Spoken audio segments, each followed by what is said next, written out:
Et bonjour, donc nous voici pour la présentation du jeu donc Tlaloc. Voilà. T-L-A, c'est dur à dire. Tlaloc. Tlaloc. Donc de la série des 1000 Deck Club, donc un jeu, comme on le voit sur l'étiquette, à édition limitée. Alors comme il disait Thierry, c'est un jeu qui a été fait pourquoi? Pour le dieu De la pluie. de la pluie, de l'orage, je sais pas quoi. Ouais. Voilà, bref. C'est en mémoire aux Aztèques, des trucs comme ça. D'accord. Bon. Moi je résume. Allez, ouais, parce que de toute manière, bref. Hop, bah allez, c'est parti. Donc ça, c'est le devant de l'étui. Le dos de l'étui qui va correspondre ce coup-ci réellement au dos de la carte. Donc là, on est sur une carte avec un dos où on n'a pas de bordure blanche, alors que le jeu à l'intérieur est blanc. Sur le côté, toujours la même chose, hein, Aircushion Finish. De l'autre côté, The United States Playing Card Company, c'est ce qu'on retrouve quasiment sur tous les jeux. Et puis derrière, comme on a l'habitude sur les jeux 1000 Deck Club. Allez, donc à l'intérieur, on va retrouver notre jeu.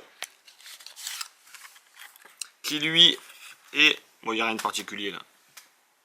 Qui lui est un jeu donc où on a le dos qui n'a pas la même couleur que la face, puisque là on a des faces qui sont blanches et on a des dos qui sont, on va dire, bleu-gris. Ce qui fait qu'attention, pour les gens qui jouent, qui veulent faire de la magie avec ça, faites attention qu'on a une carte qui est à l'envers dans le jeu, ça se voit même très très bien, ok. Quand il est bien égalisé, ça peut aller, mais dès qu'il part un petit peu en biseau, on voit tout de suite la démarcation. Donc faites attention. Si c'est pour faire de la magie, faites gaffe. Allez, donc, à l'étalement, c'est un jeu qui ressemble à ça, hein, comme vous pouvez voir. Donc ça reste quand même assez propre. Hein. De manière, tous les jeux, plus ou moins, sont des jeux où les marges sont plus ou moins bien faites. Hein, on n'est jamais calé pile poil à chaque fois, mais bon, ça, on a l'habitude, maintenant on le sait. Et au niveau de la face, ça donne ça. Hop. Donc là, on voit très bien la différence entre les cartes noires et les cartes rouges. Les index sont plus petits qu'un jeu classique, mais comme l'épaisseur est plus grosse, du coup on a un index qui se voit bien. On voit bien que le trait par rapport à un trait bicycle est quand même beaucoup plus gros, l'épaisseur du trait, mais l'index est plus petit. Mais ça se voit quand même très bien. Qu'est-ce qu'on reçoit comme carte à l'intérieur? On va recevoir bien sûr la carte classique quand on a ces jeux-là, donc collectables. On reçoit, et ça c'est très bien, une carte double dos.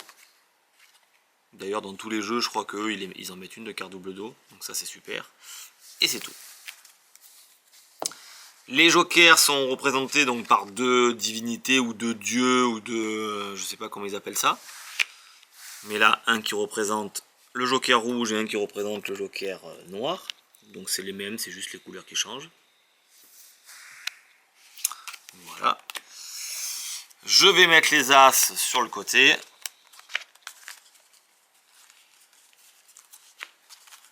Et je vais vous montrer les cartes une par une.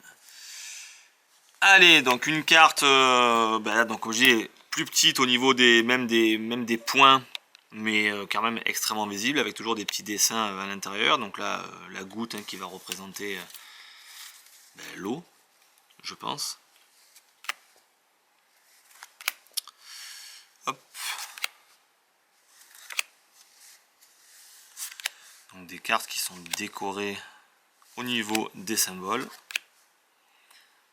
Le valet de pique, on reste quasiment similaire à une carte bicycle en fait. Hein.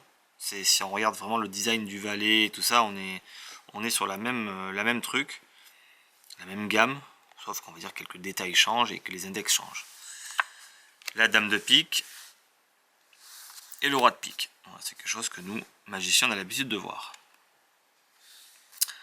La carte à carreaux, donc comme on peut voir, les rouges ne sont pas rouges, mais ça tire plutôt vers l'orange. Ok. C'est vrai que ça fait petit, hein, ça fait vraiment des symboles assez petits, mais bon, ça se voit. Ça a le mérite de se voir.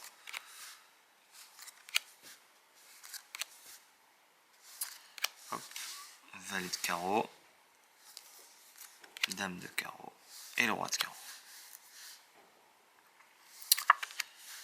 La série à trèfle.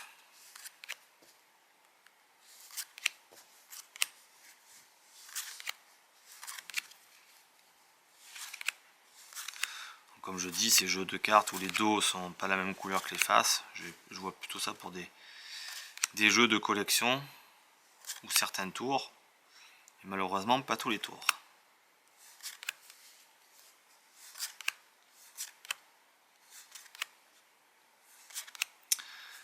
Je n'ai pas vu également d'asymétrie sur ce jeu là, à chaque fois je les regarde au niveau du dos, j'ai pas vu d'asymétrie particulière, donc je considère que ce jeu n'est pas asymétrique. Donc voilà pour le jeu. Les As, là encore une fois ça change pas trop, les As sont toujours beaucoup plus gros, et bien évidemment le nom du jeu est l'As de pique qui lui est décoré par le même dessin que les jokers.